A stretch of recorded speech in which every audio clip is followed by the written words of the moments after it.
Bonjour EB7. Aujourd'hui, dans la leçon de chimie, on va étudier les transformations chimiques et physiques. L'objectif de cette leçon est de distinguer entre une transformation chimique et une transformation physique. Lors d'une transformation chimique, au moins une substance des réactifs disparaît et au moins une nouvelle substance apparaît dans les produits. Donc une transformation chimique s'accompagne d'une modification ou d'un changement des espèces chimiques présentes dans l'état initial qui sont les réactifs. Les molécules qui sont présentes au départ seront redistribuées ou distribuées d'une autre manière pour former de nouvelles molécules. Voici un exemple pour mieux comprendre. Au départ de cette réaction, on avait comme réactif le méthane et le dioxygène et deux molécules de dioxygène, une molécule de méthane et deux molécules de dioxygène. La redistribution de ces espèces a donné dans les produits le CO2 ou le gaz carbonique et le H2O sous forme de vapeur d'eau. Donc, on a vu de nouvelles espèces qui sont le CO2 et le H2O et les espèces de départ qui sont le méthane et le dioxygène ont disparu.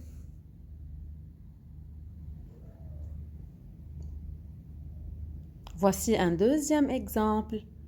Quand on allume une bougie, à l'état initial, on a la paraffine de la bougie avec le dioxygène. À l'état final, on va obtenir le dioxyde de carbone et la vapeur d'eau qui vont se dégager dans l'air. Les espèces chimiques qui sont la paraffine et le dioxygène ont été consommées et de nouvelles espèces sont formées qui sont le dioxyde de carbone et la vapeur d'eau. Lors d'une transformation physique, l'aspect ou l'état d'une substance est modifié ou il change. Par exemple, monter les œufs en neige يعني بس نخلط البيض منيح تيصيروا مثل النيج. Les œufs avaient la forme œuf. À la fin, on obtient aussi des œufs بيضلوا بيض بس بيتغير شكلهم. Une transformation physique est le passage d'un corps d'une forme physique à une autre, c'est-à-dire c'est sa forme qui va changer. Mais les molécules qui sont présentes ne sont pas modifiées. La nature des molécules n'est pas modifiée. Voici d'autres exemples. Le changement d'état, c'est-à-dire quand un corps passe de l'état solide à l'état liquide ou de l'état liquide à l'état gazeux. La modification de la température, la modification de pression, la modification de volume sont aussi des transformations physiques. Voici de l'eau solide qui fond et qui forme de l'eau liquide. Ça a resté de l'eau, mais c'est l'état qui a changé, c'est l'état physique qui a changé de solide en liquide. C'est une transformation physique. Quand on met des serviettes, qu'est-ce qui va se passer؟ يعني بس نغسلهم وننشرهم. L'eau est à l'état liquide. L'eau va s'évaporer pour faire sécher les serviettes et il passe à l'état gazeux. Alors ici, l'espèce chimique est toujours l'eau, mais elle a fait un passage de l'état liquide à l'état gazeux. Pour cela, on dit que c'est une transformation physique.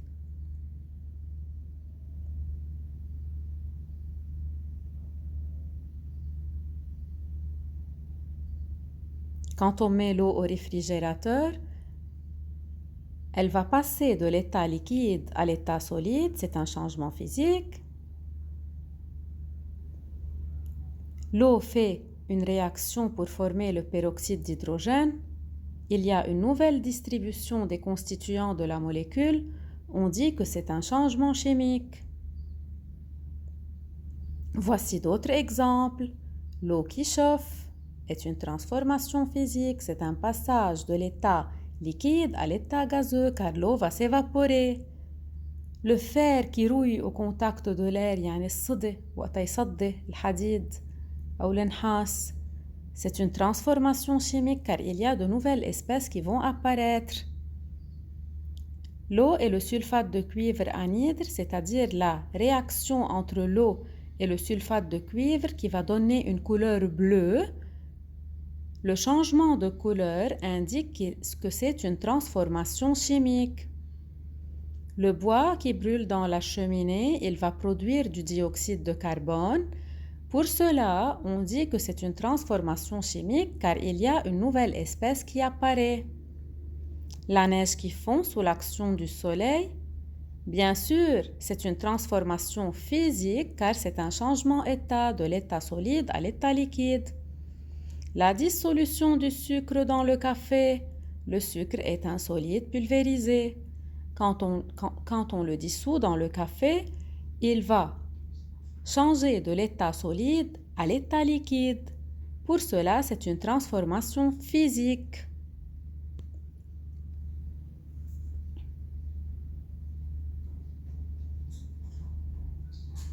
Je vous propose de faire cette application.